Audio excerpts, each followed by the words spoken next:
తాకట్లో ఉన్న మీ బంగారాన్ని విడిపించి ఆ రోజు ఆన్లైన్ రేటుకి కొంటాం. Sharma gold company. నమస్తే, వెల్కమ్ టు సుమన్ టీవీ. నేను జానకి. మళ్ళీ కూడా వారం రోజుల నుంచి మనం చూస్తుంటే గోల్డ్ రేట్ మళ్ళీ ఫ్లక్చువేషన్ అయితే మళ్ళీ కంటిన్యూ అవుతుంది. ఇదే నేపథ్యంలో మళ్ళీ కూడా ఈరోజు గోల్డ్ రేట్స్ పెరిగినట్టుగా కూడా తెలుస్తుంది. ఇవే రేట్స్ కొనసాగుతాయా, మళ్ళీ ఏమన్నా తగ్గుముఖం పడుతుందా అని తెలుసుకోవడానికి మనతో పాటు మార్కెట్ అనలిస్ట్ ప్రశాంత్ గారు ఉన్నారు. వారిని అడిగి మరిన్ని వివరాలు తెలుసుకుందాం. నమస్తే సార్. నమస్తే. ఈ రోజు చూస్తున్నాం మళ్ళీ కూడా మనం 24 క్యారెట్స్ గోల్డ్ చూస్తే 1,58,000 వరకు ఉంది సార్. అలాగే 22 క్యారెట్ చూస్తే 1,45,000 చేంజ్ కనిపిస్తుంది. ఏంటి ఫ్లక్చువేషన్స్ తర్వాత మళ్ళీ ఈ రేట్స్ మనం ఏ విధంగా చూడాలి అని అంటారు?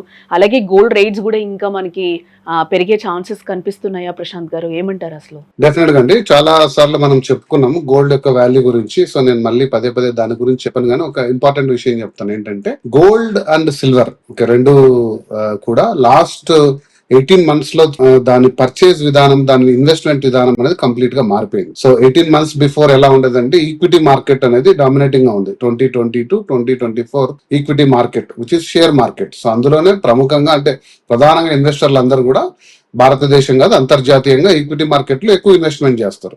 సో నేను చెప్పేది retail investors, foreign institutional investors వీళ్ళు. సో వీళ్ళు ఎందుకంటే ఎప్పుడు కూడా ఎక్కువ లాభం పొందాలి త్వరగతిన, అంటే వెరీ షార్ట్ టర్మ్ లో రావాలి అనేసి దీంట్లో ఇన్వెస్ట్ చేస్తారు. సో ఆ మార్కెట్ కాస్త ఈక్విటీని కాస్త గోల్డ్ సిల్వర్ లాస్ట్ 18 months లో బీట్ చేసింది. ఒక 2025 లో మనం చూసాము దాదాపుగా 75% రిటర్న్ గోల్డ్ ఇచ్చింది, 150% సిల్వర్ ఇచ్చింది. సో ఈక్విటీలోనే సాధ్యమవుతుంది ఇలా బంపర్ ఆఫర్స్, అదేమంటారు జాక్పాట్ రిటర్న్స్ అనేది. సో అంత పెద్ద రిటర్న్స్ అనేది రావడంతో ఒక్కసారిగా అందరి దృష్టి గోల్డ్ అండ్ సిల్వర్ వైపు పడింది. సో కాబట్టి వీటి యొక్క వాల్యూస్ ఎంత ఫాస్ట్ గా ఫ్లక్చుయేట్ అవుతున్నాయంటే, సో ఈక్విటీ మార్కెట్ లో ప్రధానంగా ప్రాఫిట్ బుకింగ్ జరిగినప్పుడు సిల్వర్ అయితే దాదాపు ₹1,00,000 వరకు ఒడిదొడుకులు ఎదుర్కొంది. అంటే 4,20,000-30,000 వరకు కిలో వెళ్ళిన సిల్వర్ ఒక కాస్త 2,60,000-50,000 వరకు కనిష్టంగా వచ్చి మళ్ళీ ఇప్పుడు ఈరోజు 280 3 lakhs లో ట్రేడ్ అవుతుంది. సో గోల్డ్ కూడా దాదాపుగా 170 వరకు వెళ్ళిన గోల్డ్ 145-50 వరకు వచ్చింది. బట్ ప్రధానంగా గోల్డ్ వరకు చూసుకుంటే గోల్డ్ కు ఒక డిమాండ్ ప్రైస్ ఉంటుంది. సో అప్రాక్సిమేట్ గా 140-150 కంటే అంత కిందికి వచ్చే పరిస్థితి లేదు. ఎందుకంటే ఆ ప్రైస్ వస్తే ఖచ్చితంగా మళ్ళీ ఇన్వెస్టర్స్ వచ్చి గోల్డ్ నే తీసుకుంటారు. ఎందుకంటే గోల్డ్ అనేది ఆల్టర్నేట్ కరెన్సీ, డాలర్ కి ప్రత్యామ్నాయ కరెన్సీ. అంతర్జాతీయంగా ఒడిదుడుకులు ఎన్ని ఉన్నా కూడా ఇన్ఫ్లేషన్ బీట్ చేస్తూ ప్రధానంగా ఒక సేఫ్టీగా అందరూ కూడా అన్ని దేశాలతో సహా ప్రభుత్వాలతో సహా ఇన్వెస్టర్లు ఇన్వెస్ట్ చేసే అంశం కాబట్టి గోల్డ్ ఎప్పుడు వాల్యూ తరగదని మనం ప్రతి వీడియోలో కూడా చెప్పాను. సో మీరు ఒక లాంగ్ టర్మ్ పర్స్పెక్టివ్ లో గోల్డ్ మీద ఇన్వెస్ట్ చేస్తే మీరు ఎప్పుడు డిసప్పాయింట్ కారు. అంటే మీకు లాస్ట్ ఇయర్ వచ్చినట్టు 75% వస్తుందా అని నేను చెప్పలేను, కానీ ప్రధానంగా చూసుకుంటే 140తో మొదలైందండి గోల్డ్ January 1, 2026. సో మార్కెట్ లో అంచనాలు చాలా మంది వేశారు, బట్ నేను స్పెక్యులేట్ చేయని నంబరు. బట్ మంచి రిటర్న్స్ వస్తాయి. ఆ రోజుతో రేట్ చూసుకున్నా కూడా 1 month లోనే మనకు 158 or 160 అంటే which is very good return. ఒక 20,000 గోల్డ్ అంటే which is equal to 15% in 1 month. So ఒక 15% పర్ యానం మంచి రిటర్న్ అనుకుంటే మనం సేఫ్ ఇన్వెస్ట్మెంట్స్ లో, అంటే ఎఫ్డీస్ కానీ మ్యూచువల్ ఫండ్స్ కానీ చిట్ ఫండ్స్ కానీ చూసుకుంటే 1 month లోనే అంత రిటర్న్ ఇచ్చింది, ఇంకా పెరిగే అవకాశం ఉంది. కాబట్టి గోల్డ్ ఎప్పుడు కూడా సురక్షితమైన పెట్టుబడి. మీరు అందరు కూడా ఎగ్జిక్యూట్ కాషన్. మీరు ఖచ్చితంగా వాటిని లాంగ్ టర్మ్ పర్స్పెక్టివ్ లో తీసుకోండి. మీ దగ్గర ఉన్న ఇంట్లో నగలన్నీ తాకట్టు పెట్టి క్రెడిట్ కార్డులు స్వైప్ చేసి అప్పులు తీసుకొచ్చి ఏదో ఒక 1 month లో 2 months లో జాక్పాట్ కొట్టాలి అని చాలా మంది, నేను విన్నాను కాబట్టి చెప్తున్నాను, నేను ఏదో ఊహించి చెప్పట్లేదు, చాలా మంది డిసప్పాయింట్ అయ్యారు. సో ఇప్పుడు అమ్మచ్చా, ఇంకా పెట్టుకోవచ్చా, ఇలాంటి ప్రశ్నలు చాలా మంది, నాకు తెలిసి చాలా నాలెడ్జబుల్ పీపుల్, పెద్ద పెద్ద పొజిషన్స్ లో ఉన్న వాళ్ళు కూడా వీటిపై ఇన్వెస్ట్మెంట్ చేశారు. అది కూడా చాలా పెద్ద రూపంలో చేశారు. సో కాబట్టి వాటి గురించి మీరు ఎగ్జిక్యూట్ కాషన్. దయచేసి లాంగ్ టర్మ్ గా పెట్టండి. దీన్ని ఇన్వెస్ట్మెంట్ అసెట్ కంటే కూడా ఇన్సూరెన్స్ అసెట్ గా, మీకు ఒక సేఫ్టీ నెట్ గా దీన్ని వాడుకోండి. మీకుండే గ్రోత్ అసెట్స్ లో పాటు దీన్ని ఒక భాగంగా చేర్చండి. ఒక ₹10 ఇన్వెస్ట్మెంట్ చేసేటైతే గోల్డ్ లో బహుశా ఒక ₹15-20 వరకు పెంచుకోండి. కానీ మొత్తం మీ దగ్గర ఉన్న ₹100 తీసుకెళ్లి గోల్డ్ మీద పెట్టి తర్వాత రోజు వీడియోలు చూడడము, రోజు దాని ప్రైస్ చూసుకుంటడం అనేది కరెక్ట్ కాదు. సో అది నేను ప్రధానంగా చాలాసార్లు చెప్పాను, మళ్ళీ ఈ వీడియో ద్వారా కూడా అదే చెప్పదలుచుకున్నాను. గోల్డ్ ప్రైస్ ఎక్కడికి పోదండి.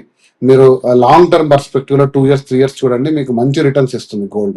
అదే కానీ ఈ షార్ట్ టర్మ్ ఫ్లక్చువేషన్స్ లో కొద్దిగా అటు ఇటు జంప్ అవుతుండొచ్చు, కానీ గోల్డ్ అయితే అది చాలా మంది చెప్పినట్టు 60,000 పడిపోతుంది, 80,000 పడిపోయేది, ఆ సీన్ గోల్డ్ కి అయితే ఉండదండి. దానికి చాలా పెద్ద జనాలు కూడా సార్ అంటే ప్రశాంత్ గారు ఇప్పుడు జనాలు కూడా అదే చూస్తున్నారు. ఏవో కొన్ని రీల్స్ చూసో లేకపోతే సోషల్ మీడియా అవేర్నెస్ కూడా ఈరోజు ఏ విధంగా ఉందో కూడా మనం చూస్తున్నాం.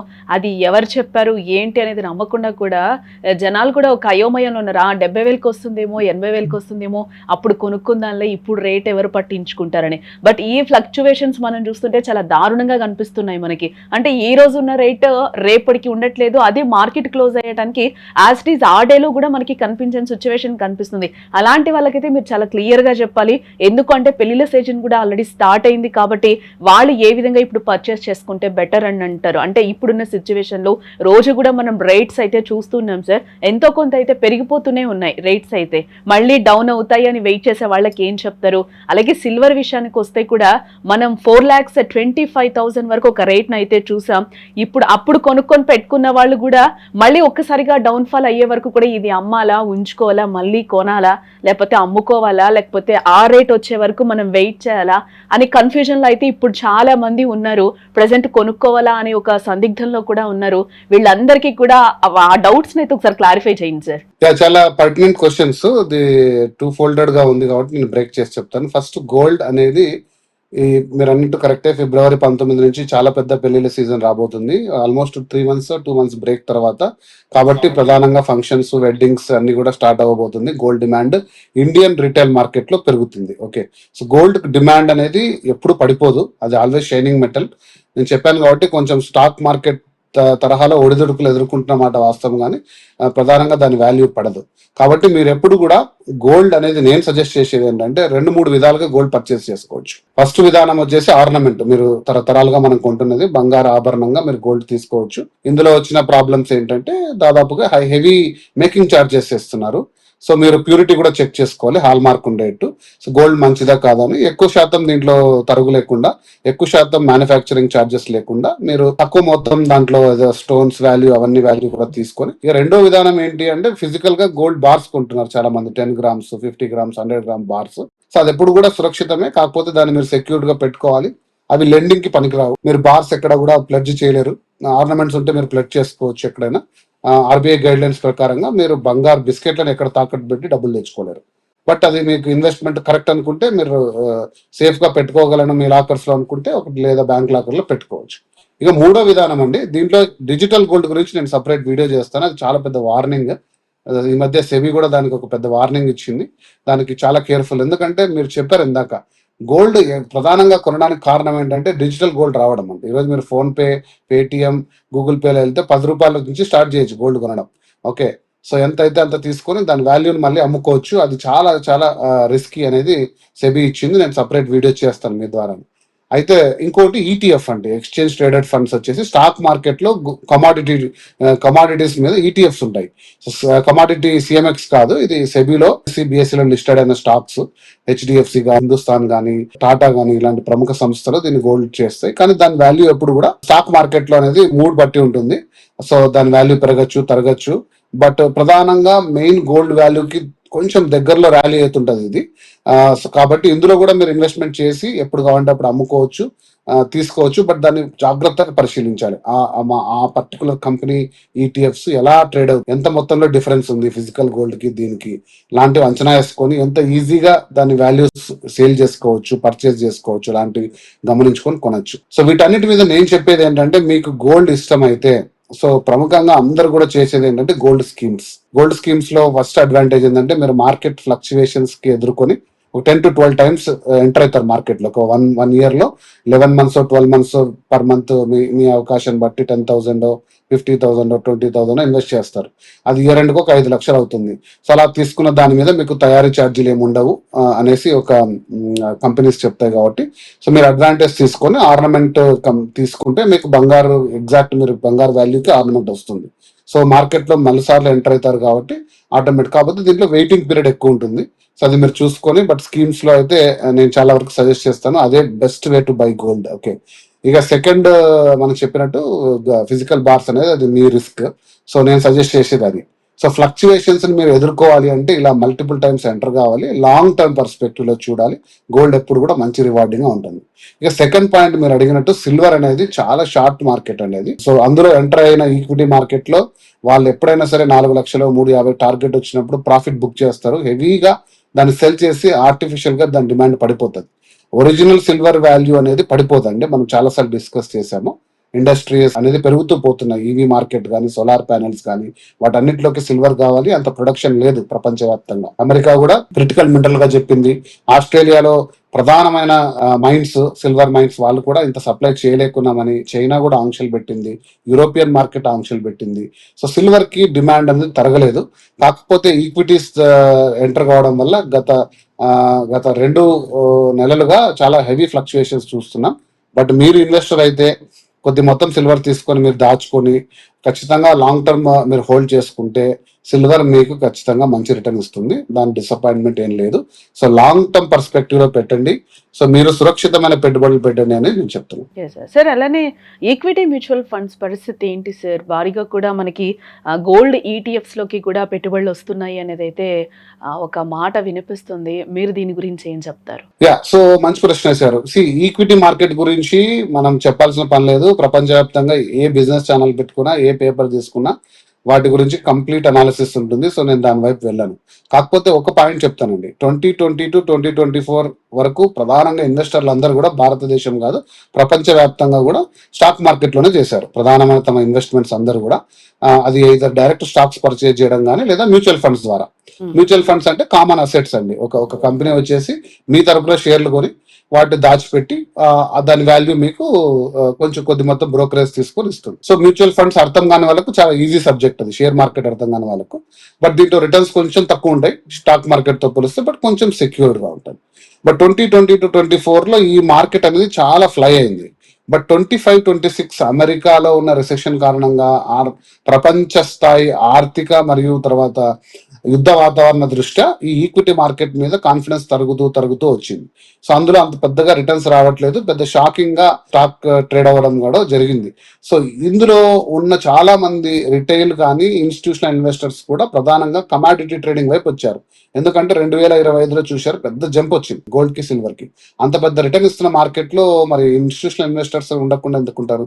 సో వాళ్ళందరూ కూడా నా అంచనా ఏంటి అంటే కొన్ని అనాలిసిస్ లో చదివి అర్థం చేసుకునే విధంగా ఒక 10 to 15% పీపుల్ కంప్లీట్ గా షిఫ్ట్ అయ్యారు స్టాక్ మార్కెట్ నుంచి కమాడిటీ వైపు. వాళ్ళకి ఆ సెంటిమెంట్స్ పోయి 25లో, ఇప్పుడు 26లో కూడా ఇన్ని ఫ్లక్చుయేషన్స్ రావడానికి కారణం ఏంటంటే చాలా మంది కూడా ఇటువైపు షిఫ్ట్ అయ్యారు. సో ఈటీఎఫ్స్ లోకి ఇన్వెస్ట్ చేయడం స్టార్ట్ చేశారు. సో ఈటీఎఫ్స్ లోకి ఇన్వెస్ట్ చేయడం స్టార్ట్ చేసినప్పుడు కొంత మొత్తం ఈ మ్యూచువల్ ఫండ్స్ లో మెయింటైన్ చేసే అసెట్స్ లో సో ఈటీఎఫ్ ని కన్సిడర్ చేయరు వాళ్ళు. దాంట్లో కొన్ని ఫార్ములాస్ ఉంటాయి. సో వాళ్ళు కొద్ది మొత్తం మిడ్ క్యాప్ లో, లార్జ్ క్యాప్ లో, కొన్ని రిస్క్ లో, కొన్ని బాండ్స్ లో పెట్టుకుంటారు వాళ్ళు వచ్చే ఫండ్స్ ని అలొకేషన్స్ లో.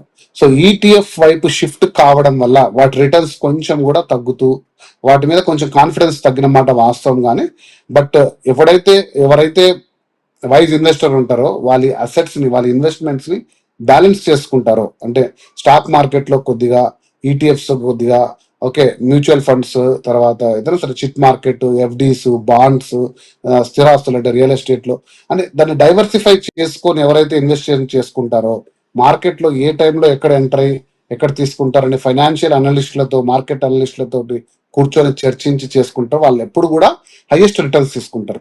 అన్నిటినీ ఏదో వీడియోలు చూసి, థంబ్నెయిల్స్ చూసి, డిజిటల్ స్పేస్ లో వచ్చే న్యూస్ చూసి ప్రతి దాంట్లో ఆవేశపడి మనం ఇన్వెస్ట్ చేసి చేతులు కాల్చుకోవడం కంటే కొద్దిగా ఆలోచనతో చేసే విధానం అండి ఇదంతా. కొంచెం లాంగ్ టర్మ్ పెట్టుకుంటే బెటర్ అంటారు. 100%. సార్ ఇవన్నీ ఇప్పుడు గోల్డ్ లో, సిల్వర్ లో కూడా మనం ఫ్లక్చువేషన్స్ చూస్తున్నాం. ఇదే నేపథ్యంలో స్టాక్ మార్కెట్స్ సిచ్యువేషన్ ఏ విధంగా ఉంది అంటారు? మళ్ళీ కొంచెం మార్కెట్స్ ఏమైనా పుంజుకున్నట్లు కనిపిస్తున్నాయా? మరి ఎలా ఉండే అవకాశం ఉంది? వాటిల్లో పెట్టి రీసెంట్ గా కూడా మనం చూసాం, ఒక సాఫ్ట్వేర్ ఆత్మహత్య చేసుకున్న సందర్భం కూడా మనకి కనిపించింది. ఈ ట్రేడింగ్ లో పెట్టి కూడా ఏంటి అసలు మార్కెట్స్ ఏ విధంగా ఉంటాయి అంటే వాళ్ళు కూడా కొంచెం ఇన్వెస్ట్ చేసిన తర్వాత లాంగ్ టర్మ్ వరకు వెయిట్ చేయాలని అంటారా ఏంటి ఆ ట్రేడింగ్ చేసేటప్పుడు కూడా? సో అంటే స్టాక్ మార్కెట్ పరిస్థితి ఎలా ఉంటుందని చెప్పేసి మీరు నేను అంచనా వేస్తే ఖచ్చితంగా అందులో ఎలా ఇన్వెస్ట్ చేయాలో మనం అందరం కూడా రిటర్న్స్ తీసుకోవచ్చు. బట్ నిన్న ఈ రోజు మార్కెట్స్ బాగున్నాయి. నేను చూసాను ఈ రోజు Sensex I think around 600-500 points up ఉంది. సో ఈ మార్కెట్ అనేది ఎప్పుడు కూడా అంటే మీరు సెన్సెక్స్ 1000 పాయింట్లతో స్టార్ట్ చేసిన సెన్సెక్స్ 67,000 77,000 770 టైమ్స్ కావడం అనేది it's phenomenal. Okay, 77 times, not 770. So in span of like ఎప్పుడు స్టార్ట్ అయింది, అరౌండ్ 80s 90s అనుకుంటాను. సో స్థిరంగా దాని పర్ఫార్మెన్స్ దానికి ఉంది. కాకపోతే మీరు ఎక్కడ ఎంటర్ అవుతున్నారు, ఎలా ఎంటర్ అవుతున్నారు, ఎంత నాలెడ్జ్ తో ఎంటర్ అవుతున్నారు అనేది చాలా ఇంపార్టెంట్. సో కాబట్టి స్టాక్ మార్కెట్ అనాలిసిస్ నేను డీప్ గా ఎప్పుడు చెప్పను, బట్ ఇది మీరు కాషన్ తో చేయవలసినది. నాకు తెలిసి రాబో తరాలైనా ఇంకో డికేడ్ అయినా 2 decades అయినా కూడా ఎప్పుడు కూడా ఇన్వెస్ట్మెంట్ రూపంలో అంటే ప్రపంచవ్యాప్తంగా ఎక్కువ శాతం ఇన్వెస్ట్మెంట్లు చేసి మనీ రిటర్న్స్ కానీ మనీ ట్రాన్సాక్షన్స్ జరిగేది ఎప్పుడు ఫస్ట్ ప్లేస్ స్టాక్ మార్కెట్. అది అమెరికాలో కానీ, అది ఇండియాలో కానీ, యూరోపియన్ మార్కెట్లో కానీ, ఇంకా ఏ దేశాల్లో అయినా కూడా స్టాక్ మార్కెట్ ని దాటి ఏది కూడా ట్రాన్సాక్షన్స్ జరగవు. సో కాబట్టి వాటి యొక్క విలువ తగ్గుతుంది అని నేను అనుకోను. రాబో రోజుల్లో అంటే రాబో సంవత్సరాల్లో కూడా దాని వాల్యూ ఎప్పుడు ఉంటుంది. కాకపోతే అది మూడ్ అండ్ సెంటిమెంట్ బట్టి ఉంటుంది. ఒకసారిగా యుద్ధ వాతావరణం వచ్చింది అనుకోండి, జీరో అయిపోతుంది. మీరు కోవిడ్ చూశారు కదా, ఒక్కసారిగా ఒక రోజుకి 25,000 పడిపోయింది. మీ దగ్గర ఉండే ఒక కోటి రూపాయలు ఆస్తుంది అనుకోండి, ఒక్కసారికి 25 లక్షలు అయిపోయాయి ఒక రోజు. మీ కళ్ళెదురుగా స్టాక్ మార్కెట్ క్రాష్ అయిపోతుంది. మీరు దానికి కృంగిపోయి ఆ రోజు మీరు ఎగ్జిట్ అవుతారా లేదా ఇంకా కాన్ఫిడెన్స్ పెట్టుకొని మళ్ళీ 2024 25 వచ్చేసరికి మళ్ళీ అది పెరిగిపోయింది, రైట్? సో కాబట్టి మీరు కాషన్ అనేది చాలా ఇంపార్టెంట్. కాషన్ తోటి మీరు పెట్టుకున్నారనుకోండి, ఖచ్చితంగా స్టాక్ మార్కెట్ కూడా మీకు మంచి రిటర్న్ ఇస్తుంది. Okay, right sir. Thank you so much Prashanth garu. Thank you.